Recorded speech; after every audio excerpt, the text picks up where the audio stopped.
Hey everybody, it's Peggy. I'm back with another video. Today I am just messing around and babbling. I'm actually getting ready for my next batch of bags. Drawstring bags. I just finished a bunch.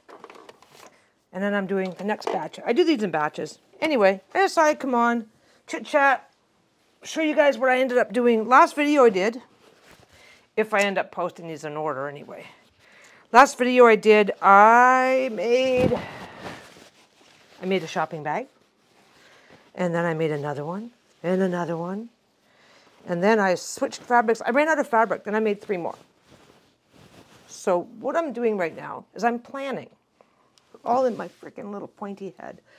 Anyway, I'm trying to figure out what I want to make a bag, because, okay, I've seen these designs. Like you come down here and you go, okay, so you have to take your bag and you have to fold it a certain way and do this, then roll it up in a tight little ball, and then you can stick it in this little tiny carry-all, and it's like, that ain't gonna work. I'm too fucking lazy.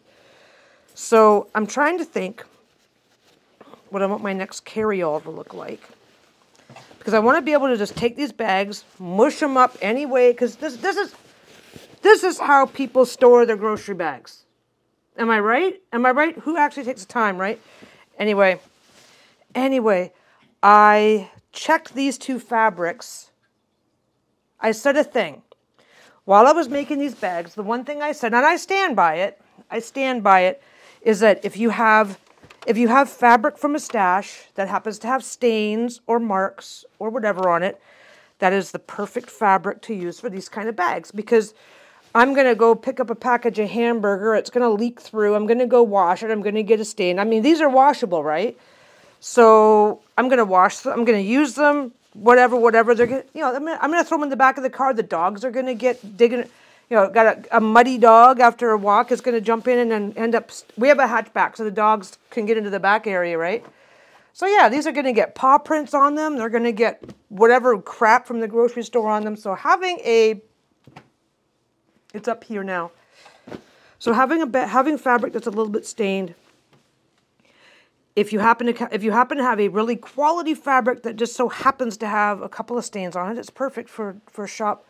These are just grocery shopping bags for anybody who didn't see the other video. I should probably link it. Anyway, yeah, there's a card thing up in the corner. If I remember, I'll try to put it in. Anyway, I am now agonizing. What I'm doing right now is I've just got my fabric cut. I do this by color pattern. Anyway, I'll get into that. I'm just taking a break and thought I'd turn on the camera and babble for a bit. Anyway, so now I'm trying to figure out what I want as a catch. I need a bag that I can carry these bags in.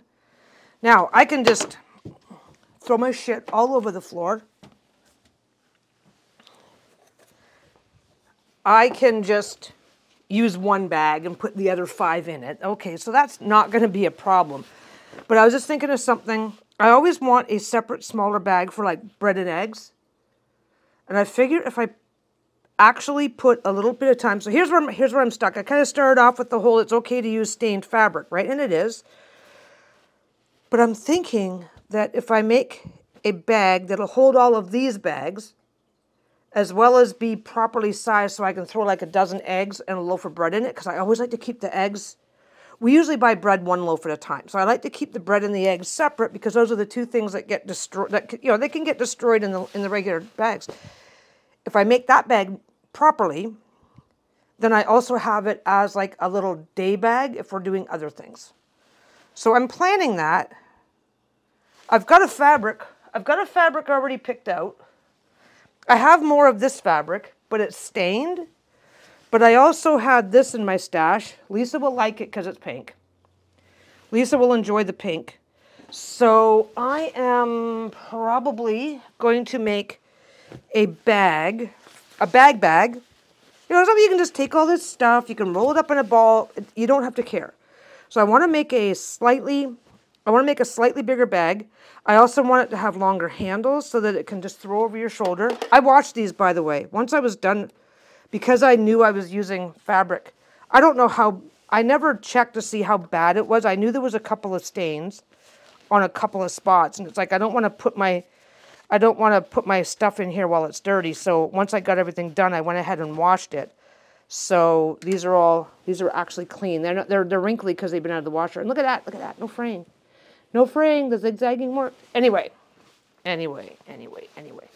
So this is going, this is probably going to the car exactly as is for now because they're washable. The dogs, they're washable. I don't care if the dog gets, I don't care if I end up with dog prints on that stuff. I mean, like I said, I can wash them after every grocery trip if I decide that I really care about keeping them spotless. I'm inordinately happy about these bags because now I can wash them. All my other bags I couldn't wash. This is just I'm just making a regular drawstring bag right now. Anyway, so the reason why I decided to babble about that is to A, reassure everybody that I'm not using filthy bags for my stuff. Nah, we don't care about that. I know how to use a washing machine. Okay, anyway, just to show that it's done because I can. And if people are watching, do you want to see, so this is kind of like a bit of an informal poll for the for the comments section here. Do you want to see something super, super beginner friendly? Because there's a couple of designs that I know of off the top of my head that fit along with the uber beginner friendly theme. Okay, or do you want to see something a little bit more fun? I don't know what I want to do next. I can do a bag. Basically, I can do a bag that's going to look a lot like this, and it's just going to have an extra. I want to do a bag with a pocket and a longer handle. So I think that's. I just haven't decided. I haven't decided if there's a particular type. I don't want to do a full-blown purse, and I don't know if I want to line it. So I guess my questions are: do you want to see something that's lined with pockets and stuff like that? Do you want to see something that's unlined, keeping with this super simple theme? Especially if you're thinking of sewing along at home. Do you want to, if you're thinking of sewing along at home and need it to be super simple, so super simple, add a few frills and thrills or whatever. So informal poll. Anyway, this is what I'm doing right now for my drawstring bags. So, and I know there's a bunch of people that have been, I did a video, which I should also link that one. I did a video showing people how to do a drawstring bag. So what I've got right now, this is something for people so that they know how this goes. For anybody who's doing those, because it's been a popular video, and I'm really glad that you guys are enjoying being able to make your own. Even those of you who don't, I'm glad that you've enjoyed it in the process. So what I do is I prep. These have already been cut to shape, and I think you can. I only have a teeny tiny, the monitors on cameras are tiny, so I think I can see the chalk line. So I've already got this. I made about 50 of these all at once, because once you make 50, as long as you are not mucking them around, find a spot where they get to live and not be bothered, okay? Because your concern is fraying. So find a spot where they can live and not be bothered, and then you only have to get them out as you're doing these. And I do these by color because I sell them, right? But if you have a big collection, if you're like, oh my God, I've got 100 decks. These are, for those who are not aware, these are most popular for tarot bags. But if it's like, I've got this going on and I want to make 30, 40 bags, right? Split them up by color, because then once I'm going to take everything here is going to be top stitched with the same color thread. So it becomes a kind of a production line process. And if you have dry hands, get gloves. Look at this. Look at this. You can tell that I've been working on this I've been working on this and sewing it all up. The fabric, it's a quality fabric, and it's a quality fabric that is not bleeding color. You have no idea how many hundreds of bags I've made. But if you have problems with dry skin, getting a pair of gloves that are that have got that rubbery thing will save your hands. Because if I try to do this, look at that. I'm pressing down. I'm barely getting any traction. I'm barely touching. Anyway, I'm in love with these gloves. That's why I overuse them. It's time for me. It's time for me to get some more. I wash these all the time, and they're just not.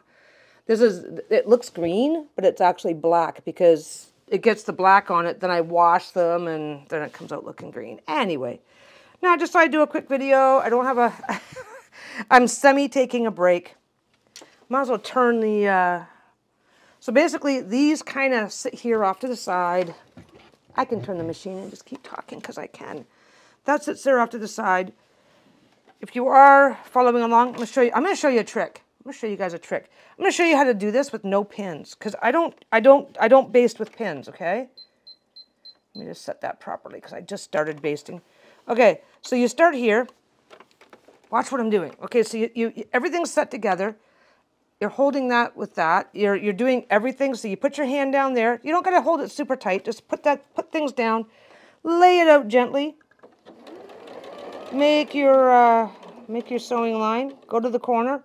When it's time to turn, let's see if I can get the whole thing in the camera here. When it's time to turn, go all the way down to the end. Gently pick it up. Pinch it. Spin the whole thing. See how I'm leaning back? Pinch the whole thing, drop it straight down because now it's perfectly lined up. Grab it here. Watch your line, just like driving, right? If you know how to drive, you know what I mean. Watch the line. Make sure that everything's staying normal up there and just stay back here. Let it feed forward as you get to the end. Come forward. I didn't let go. Remember, I grabbed that and held it from back here. I didn't let go. I brought my hands up here for a second, but I made sure everything was staying nicely lined up back to here.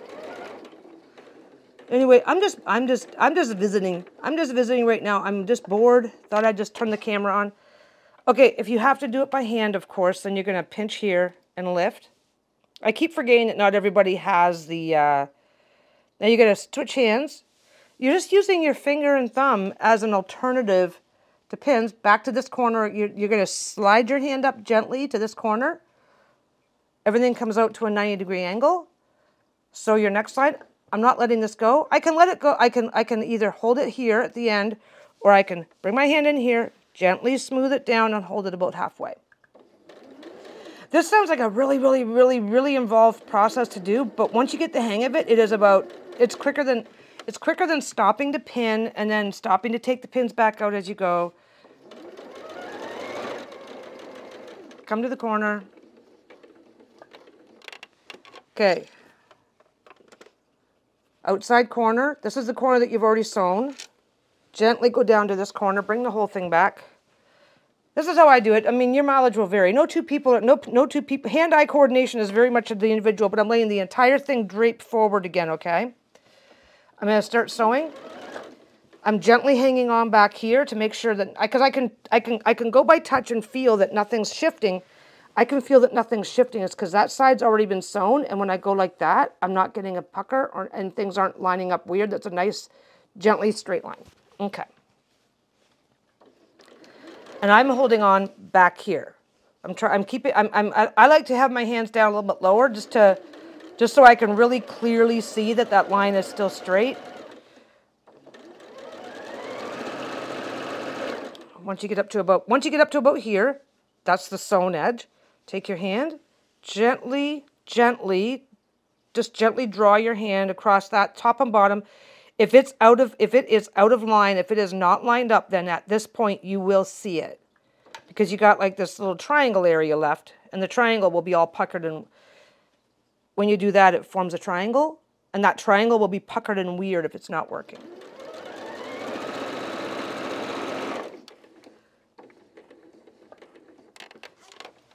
And then you just bring it back the last time. Look at this, everything's fine. If this was not, if you made a mistake, then this line here is going to have a big pucker in it, and it doesn't. It's nice and flat. Let's see if I can bring it in now. Bring it in. Bring it in. This is like, look, this is nice and flat. No puckers. If it were puckered, it would look, I can't force it. Yeah, I can force it to pucker. If it were puckered, then it would look like that, and you'd have a bump somewhere along here. It's flat. You can see that it's flat. You did it right. It's not something you have to do. But if you end up doing high volumes of sewing, then if you end up like I do high volumes of sewing, so it became worth it to see how I could do it. See how I could do it. I don't know how to describe it. I don't know how to describe it. Oh, no, you guys want to watch me sew. I don't know how to describe it because I don't know how to describe it. But the thing is that when you're working in a high enough volume, pinching, stopping to pin, it can really like script your time. Now, don't get me wrong. Like, let's just clarify this let's just clarify this very, very clearly, because that's not a weird way to say it. Anything that's big enough, you can only do, no matter, your mileage will vary, and you can only really do this up to a certain size before you have to pin. And don't screw around with that. Like when I'm doing reading cloths, when I'm doing small 12 by 12 reading cloths, I will sometimes do this. Because the square fabric is harder to control, because this has got a nice, this part here is narrow, so it makes it really easy to see that it's dropping down properly. Anyway, apparently I'm just going to like babble on about random shit today. So anyway, not much else. Did you know? I am going to babble on random shit because I just thought of a random thing that you guys would enjoy. When a bunch of people get together to sew and chat, I don't know if it's a term that people still use, but people used to refer to it as a stitch and bitch. Stitch and bitch, not stitching bitch. Anyway, that's kind of why I decided to turn the camera on. It's like, my God, I mean, if you guys were here in person, we would just be sitting around chit-chatting and I'd be sewing anyway. So, because I like to keep myself company. But yeah, this can just save you a little bit of time.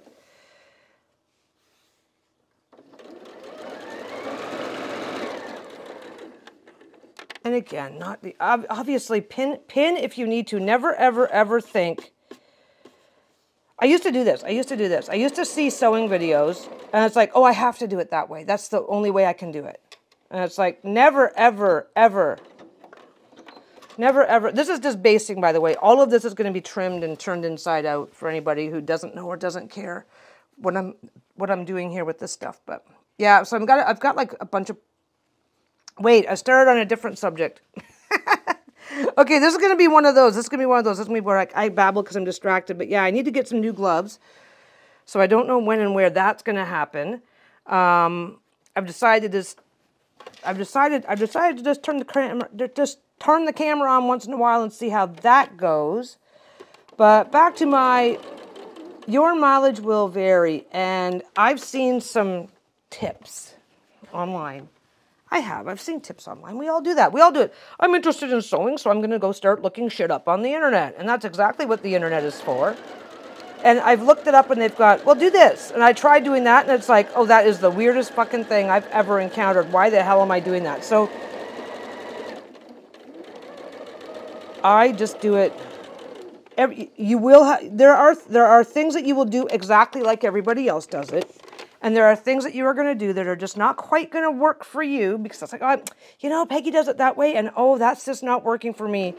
But if it works, if this trick works for you, you'll save a bit of time. And if it doesn't work for you, don't force it to work. This is not something that you have to do in order to be whatever. Like, I mean, some of the stuff that I've seen is like crazy.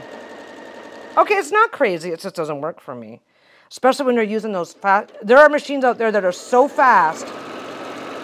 If you see somebody with I can't go by brand because most machines, they have an industrial and a home version.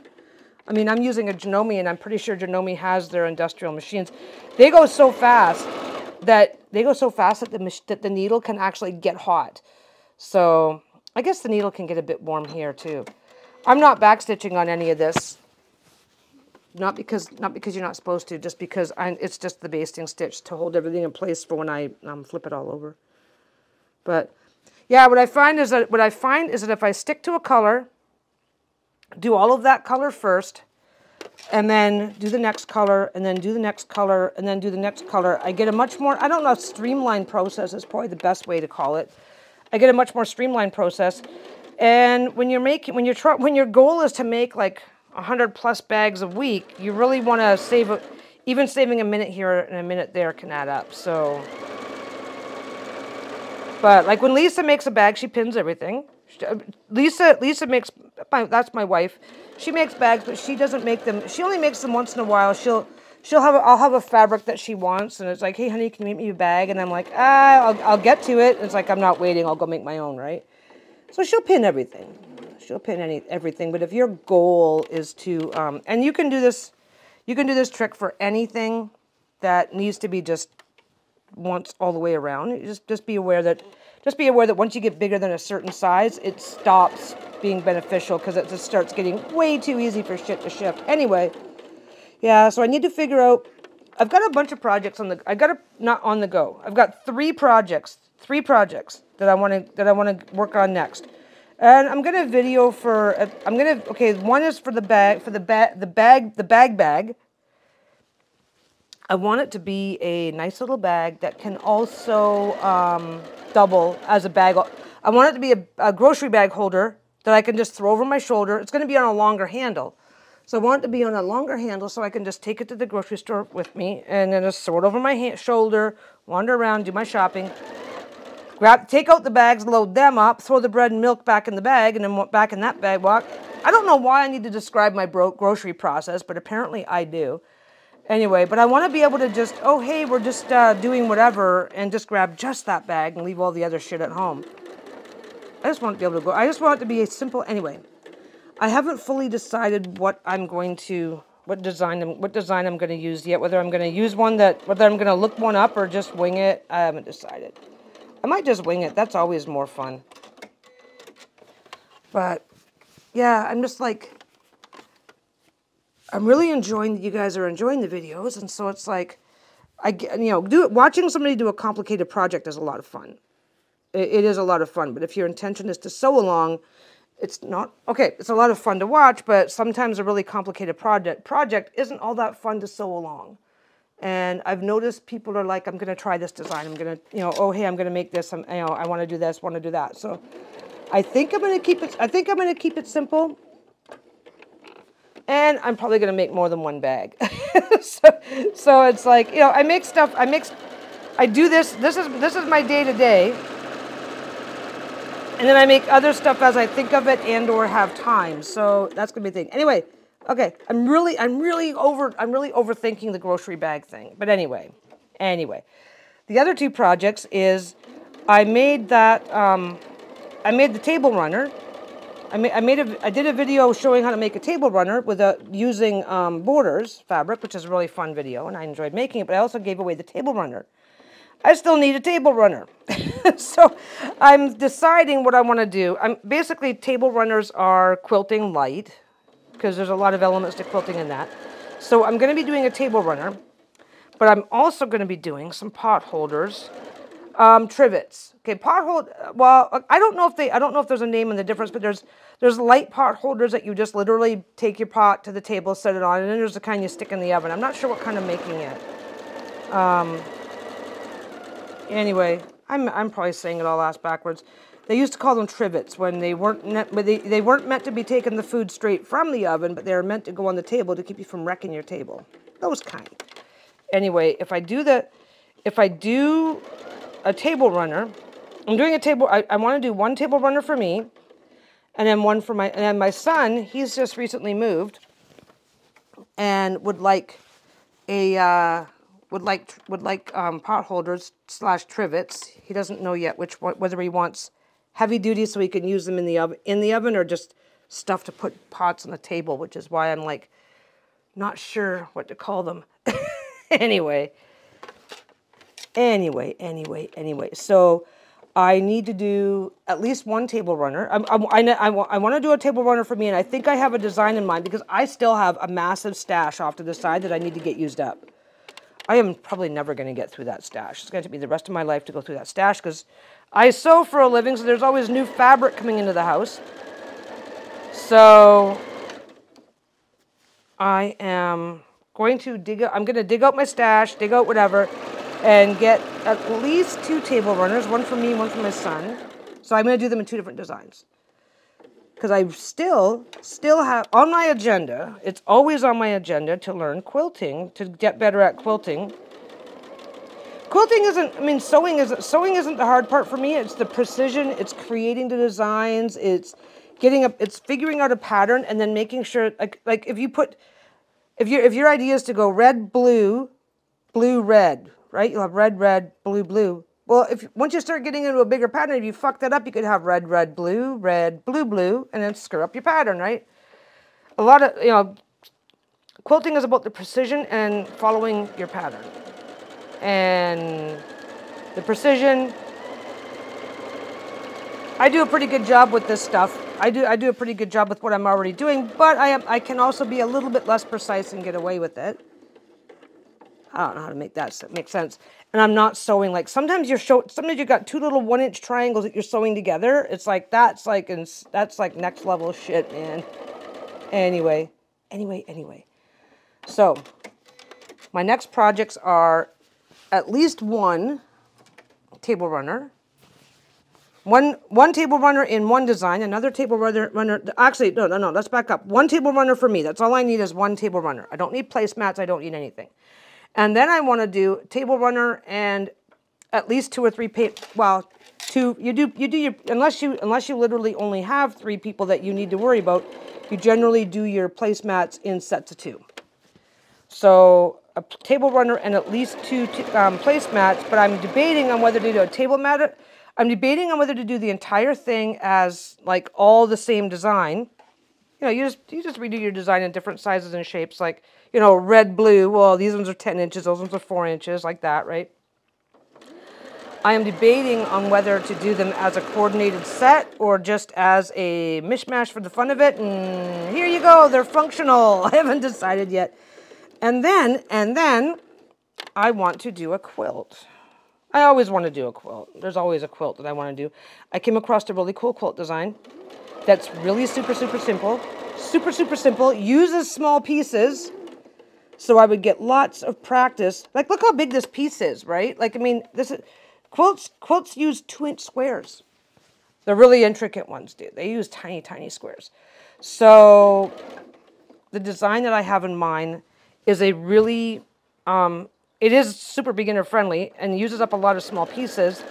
So I would get a lot of practice on that. So I think I'm going to start a quilt soon. I don't know how that's going to go because I'm going to start a quilt. Oh, off and back. I've been babbling for half an hour. I guess maybe I did have shit to say. Anyway, I'm definitely starting a quilt. And I'm going to go over what that design, the design's super simple. I'll go over that in a separate video once I'm ready to start it. But this quilt, the thing about this quilt, and this is the reason why I decided, you know what, I can just get on here and chat. This quilt is going to take like, well, this quilt is going to be strips like this. So it's going to be strips. And each strip this way is made up of multiple pieces of fabric sewn together this way. So this part's going to be all random. That's going to take a shit ton of time to sew up. They're a lot of fun.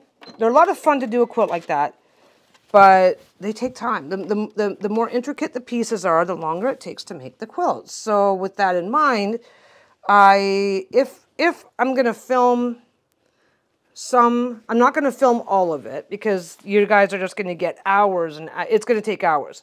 I'm definitely going to check in once in a while on its progress. And I may even be able to do other quilts in the meantime. This sounds really fucked up. I do not know how to explain this. Maybe once I sit down to start the first piece, because don't forget, if I'm going to do a 4-inch strip, 4 inches wide by about 50 inches long, and every strip in the quilt is going to be 2 inches or less. That's 25 to 50. Like, what if I decide on all 1-inch strips, right? Well, if I decide on 1-inch strips, then I've got 1/2 inch. So it's going to be, I'm going to guess that on average, I'm going to be doing 45 to 55 pieces per strip. And the design that I'm looking at, I think I'm going to need like either 6 or 8 of them. I have to sit down and do the math and decide how I want that to look. Anyway, so it's going to look really, really cool. And there's several different ways to do this quilt, and I haven't decided how I want it to look yet. So I get to decide, but yeah, the smaller the pieces are, the longer it takes, because the smaller the pieces are, they all have to be sewn together. Like, look what I'm doing. I'm just going boom, boom, boom, boom on all four sides. Now imagine if I had to go into here and have these in 2-inch pieces that I then had to connect all together. Like, that would take a long time, even with shortcuts. And when you're quilting, you don't take shortcuts. At least you shouldn't. You shouldn't take shortcuts when you're quilting, because everything needs to line up properly. You're looking at precision, right? So when you're looking at precision sewing, you do pin everything, even the smaller pieces. You iron everything as you go, and each piece is probably ironed 2 or 3 times between the time that you cut it and the time that you cut it, then you iron it, then you sew 2 pieces together, then you open those up and iron them, and then you sew this little guy here to this guy here, and then you iron them. Yeah, I'm not bitching. Well, maybe that's why they do call it stitch and bitch, because yeah, I definitely sound like I'm bitching. Anyway, that is, okay, this is going to sound fucked up. Bear with me. This quilt is probably going to be my summer project because, bear with me here. And I've got to remember to mention this when I actually get started and start checking in with you guys and updating and showing you where I'm at. As a summer project, when you're doing if you saw my last quilt video, once it was all done and I was working on the edges and stuff, I had like a queen-size blanket in my freaking lap, sewing it. It's hot, it's sweaty. Okay, if you live in if you have a nicely air-conditioned home, you don't necessarily have to worry. But yeah, it can get really hot, miserable, and sweaty. So what you do is you work on these strips. You work on the smaller elements, and then once you have a nice, cool couple of days or whatever, that's when you put them all together. So I already know that this project's going to take a while, and I'm not going to stop what I'm doing to do that. Like, I mean, let's face it, most people that are quilting after work and on weekends anyway, so it's not like I have to win some contest to get it done in 3 days. Mind you, that is my next quilt. I want to do a quilt. I want to challenge myself, and I don't know that I'm ready to do it yet. I want to challenge myself and do like a twin size quilt maybe, or maybe a twin size quilt is close in size to what would also be a throw. It's just I got to double check the dimensions, but a throw is just basically a twin size quilt that's a little shorter. Anyway, pick a size that seems like fun, and see how fast I can do a basic quilt. But I don't know what that's going to look like, so I haven't made any decisions on that yet.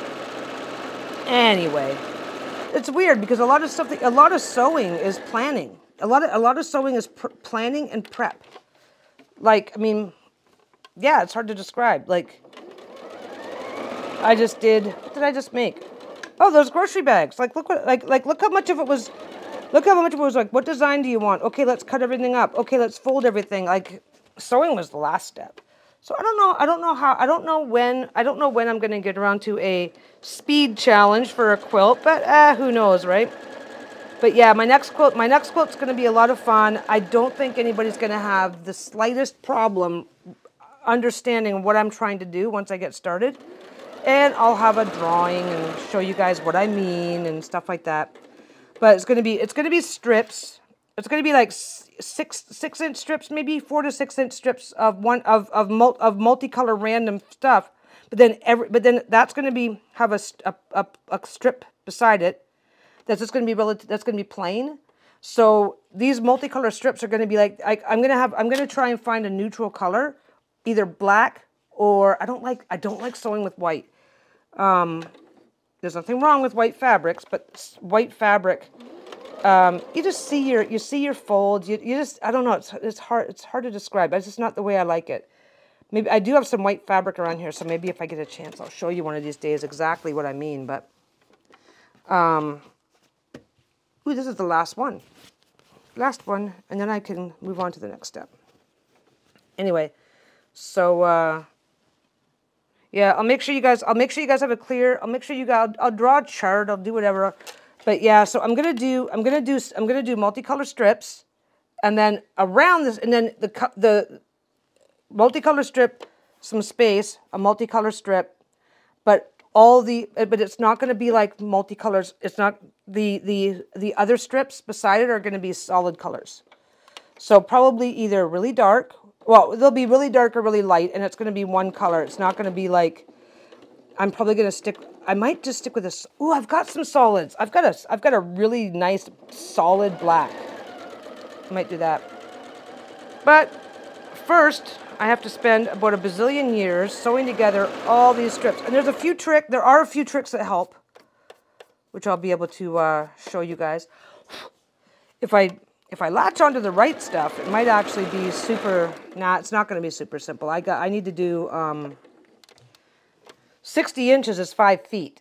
So if I do a quilt that's 60 inches wide, I need like 5 feet, and I need, like I said, either 6, 7, or 8. I'll have to do the math.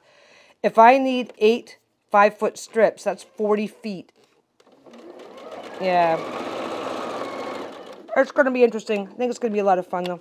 I think it's going to be a lot of fun. It'll be a really easy sew-along for anybody who wants to do a quilt. But anyway, that's that. That's my update. That's where I'm at. That is my stitch and bitch of the day. Oh, and another thing that I'm working on. One last thing. I'm just going to hit and run with this one right quick because Lisa has to help me with it, and we just haven't had the time to sit down together and figure it out. Well, Lisa doesn't have to help me with it, but I was thinking about figuring out a way to do live streaming.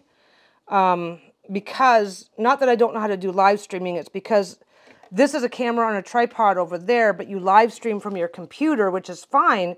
But once I bring my computer over here to live stream, I don't have any space left. And we're seeing if we can figure out a way. Oh, and if I bring the way that I can set, we have to figure out the best ways to set this up for live streaming, and it's not difficult, and it's not the end of the world. We just haven't got around to it yet. So anyway, so that's that.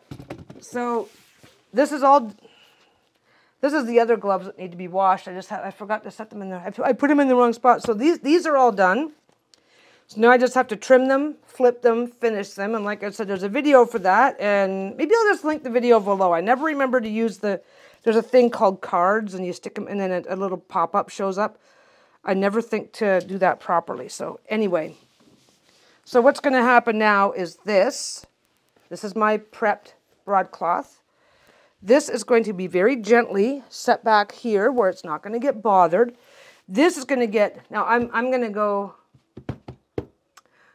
to be immediately switching over, trimming all this stuff up and going. But if I were just prepping and needed to set this aside, then I would set this somewhere where it's also not going to get, like this one here. This one here, I actually did this one here a couple days ago. I already had it cut, and I thought, what the hell, right? So what I did is I did not trim it, because once you trim it, look. I did this one a couple days ago. This one's going to be really nice. I did this one a couple days ago, and you could already see, it's not bad, but you can already see where it's starting to fray. So if you're going to do a bunch of these and set them somewhere, oh, I'm busy. I only have time to baste. This is the basting step, right? I only have time to baste. Then what you're going to do is you're going to leave. Don't trim this. Do not trim this. You're going to come back and trim this to 1/4 of an inch afterwards, right? Don't trim this. Just set it somewhere. That's one of the reasons why I prefer this method, because I'm working in such high volumes that I often have to set them aside for a few days, a week, 2 weeks, depending on what the priority projects are. So with that in mind, I can come back, trim it, and still have the nice, smooth, non-frayed edges that are not going to look. They end up, I don't know.